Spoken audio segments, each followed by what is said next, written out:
आप्पी आमची कलेक्टर 18 एप्रिलच्या भागात. आजचा भाग हा अतिशय जबरदस्त असणार आहे. इकडे आप्पी आपले कपडे वाळू घालत असते. तिला पिऊताई येताना दिसते. लगेच आप्पी म्हणते, पिऊताई गुड मॉर्निंग. लई दिवसाचं आपल्याला नीट बोलायला भेटलं नाही. तू बिझी असते ना, सगळी धावपळ असते ना तुझी. अगं बाळ, घरी आल्यापासून सगळीच धावपळ असते. पिऊ म्हणते, पण मनी मावशी आणि संकल्पाला चांगली शिक्षा मिळाली बरं का. मला नाही वाटत तो संकल्प बरा होईल म्हणून. अगं असं का बोलती? कामच तसं केलं ना त्याने. जरी तुरुंगात पाठवलं असतं तरीसुद्धा सुधारला नसता तो. अहो असं म्हणतात, जे पेराल तेच उगवतं. आपलं सारं फेडूनच जावं लागतं इथं. हो ना. मग सरकारच्या बाबतीत का गप्प बसलीस? काय गं, काय झालं? पिऊताई तुला माहिती आहे का? माहिती आहे सगळंच.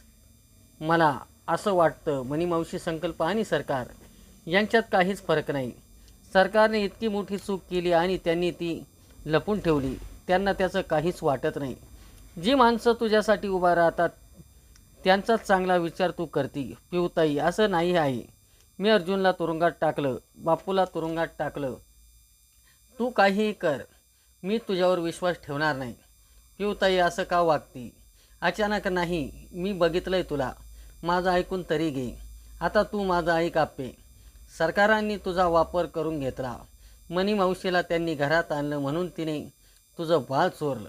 सरकार असे वागले नसते तर असं काही झालंच नसतं. बरोबर. तरी तू त्या माणसाला सोडतीस, ज्या माणसाने जवळजवळ खून केला होता. सुजयने असं काय केलं होतं? फक्त एक बांधकाम सुरू करायचं म्हणत होता. आप्पे तू किती खोटी आहेस ना, ते मला चांगलंच कळलं. आणि हा मी आता बावजी किंवा विनूबाबाला जाऊन सांगणार नाही.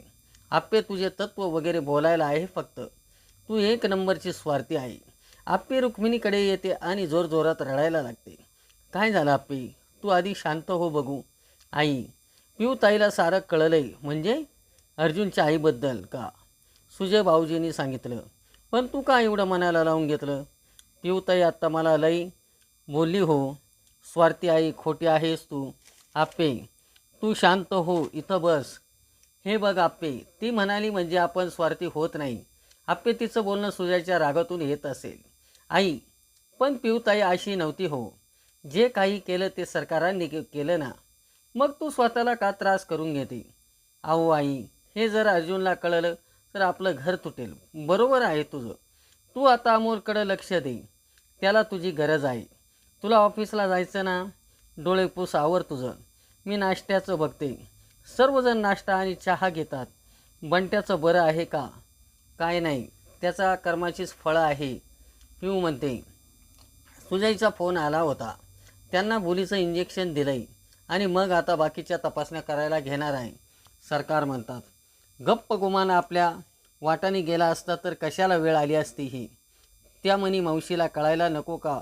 पोराला समजून सांगायचं. त्याला लाईनीवर आणायचं तर उलट त्याला सपोर्ट करतात अजून. लग्नाच्या मांडवामधून मुलगी निघून गेली म्हणून त्याच्या पुरुषी अहंकार दुखावला, बाकी काय नाही. विनया काका म्हणतात, आता केवढ्याला पडलं? आता जास्त घसरट नाही ठेवायची त्यांच्यासंग. खाऊन घ्या तुम्ही. रुक्मिणी म्हणते, स्वप्नील खाऊन घे की. कुठं हरवलास? काय नाही, विचारत होतो जरा. कसल्या? हेच की संकल्पाचा. काल ॲम्ब्युलन्समधून गेलो ना. हसतच होता तो. थांबलाच नाही हसायचं. अर्जुन म्हणतो, दादा त्या ॲम्ब्युलन्समध्ये त्याचं वागणं लईच विचित्र वाटलं असन का रे? हे सगळं मनीमुळं झालं बघा. कोणाला चांगले संस्कार दिले, चांगलं वागवलं असतं तर. पण नाही, आपण पैशाच्या मागे लागली आणि पोराला पण चांगले संस्कार द्यायचं विसरली. पिऊ म्हणते, आई तुम्ही पण पैशाच्या मागे लागून सरकारांनी आणि तुम्ही दुर्लक्ष केलंच की. मी त्याच्या एका मुलाबद्दल बोलते, दोन्ही मुलाबद्दल नाही बोलत. सरांनी व्यवस्थित शिक्षण घेतलं आणि कॉलेजला जॉईन झाले. सुजय, सरकार म्हणतात, सुजयला नव्हता शिकवला का? आप्पी म्हणते, पिऊताई हा विषय नको काढू. जे वाटतंय तेच बोलते मी. नाही बोलायचं का? अर्जुन म्हणतो, वाईनी तसं नाही, पण सुजाचं पण काही चुका आहे. नका ते काढू आता. मी जरा जाऊन येतो तिकडं. थांबा आई, मी जरा जाऊन आलेच. आप्पी म्हणते, काय झालं आता? सरकार म्हणतात, संकल्पकडं जाऊन येतो. संकल्पचं जे झालं त्यामुळं मनी मावशीचं चवताळणं आता मला कळतंय का आता. तू काही काळजी करू नकोस, ते काही करू शकणार नाही. सरकार असं कसं म्हणता तुम्ही? मनी मावशी असं का करत होत्या माहिती आहे का? संकल्पचं आणि माझं लग्न नाही झालं म्हणून. सरकार आपलं वाईट झालं तरी चालेल, पण दुसऱ्याचं चांगलं होऊन द्यायचं नाही. ह्या प्रवृत्तीची बाई आहे ही, त्याचीच फळ भोगताय ते आता. सरकार तुम्ही का थांबलाय आता? जे काही झालंय ते जवळपास घरच्या सर्वच माणसांना समजलंय. आता फक्त बाबा आणि अर्जुनच राहिले. त्यांना माहिती नाही. आप्पे मला सांगायचे, पण ती वेळ यायची अजून. जरी मनीने अर्जुनला सारं सांगितलं ते मी माझ्या डोक्यावर घेऊन येईल, तुझ्या डोक्यावर घेऊन देणार नाही.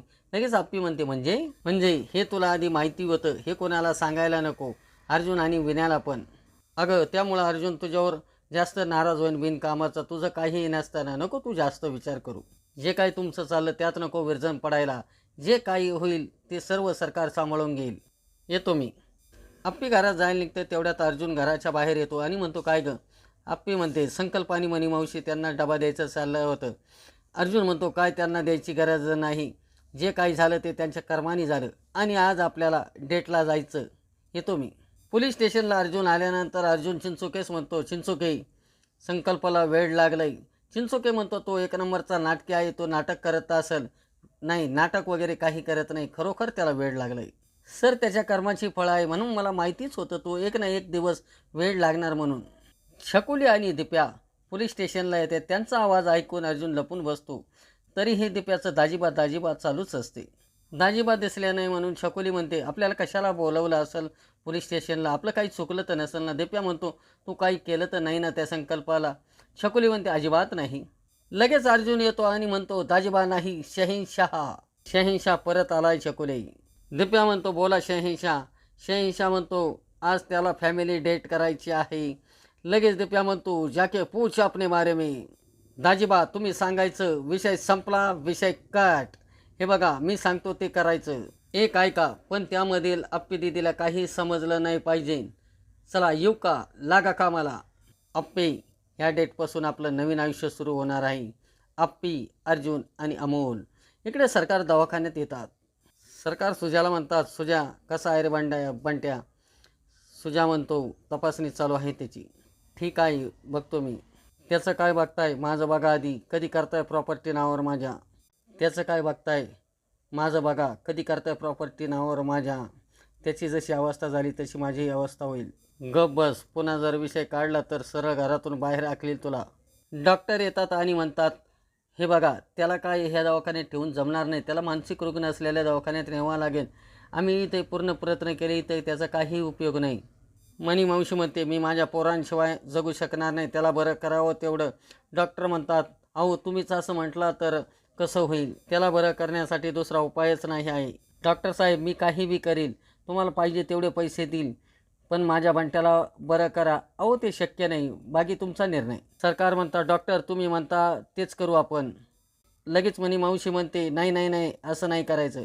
डॉक्टर माझ्या बंट्याला वाचवा, मी तुमच्या पाया पडते. लगेच सुजा मनी मावशीला धरतो. सरकार म्हणतात, तिला बाहेर घेऊन जा. सुजा म्हणतो, बाकी काही झालं असतं तरी चाललं असतं, पण बंट्या संग असं व्हायला नको. तो बरा होईल का नाही मला त्याची शंका येते. मावशी मला तुझी दया येते. आता तुझा विषय संपला मावशी. आता भीक मागून तुला जगावं लागणार आहे. कोण सांभाळणार आहे तुला? मावशी माझ्यावर कशाला चिडती? बंट्याची अवस्था कोणामुळं झाली? अर्जा आणि आप्पीमुळं आणि या सरकारामुळं. अर्जाने तुम्हाला तुरुंगात टाकलं असतं ते हे झालं असतं का? हे नसतं झालं. आता बंट्या वेडा झाला तर रोज बंट्याला बघून रडत राहणार आहे आणि हे असेच खुशीत राहणार आहे. चालेल का तुला? असं नाही होणार सुजा. तू अजून या मनीला ओळखलं नाही. ही मनी लई अजून काही करू शकते. समजलं का तुला? अपर्णा मॅडम ऑफिसमध्ये बसून काम चालू असते. तेवढ्यात तेथे गायतोंडे आणि लक्ष्मीताई येतात. लक्ष्मीताई म्हणतात, मॅडम डिलेवरीमध्ये आपली भरपूर झीज होत असते, त्यासाठी तुम्हाला दिलेले पौष्टिक खाद्य तुम्ही खात जा.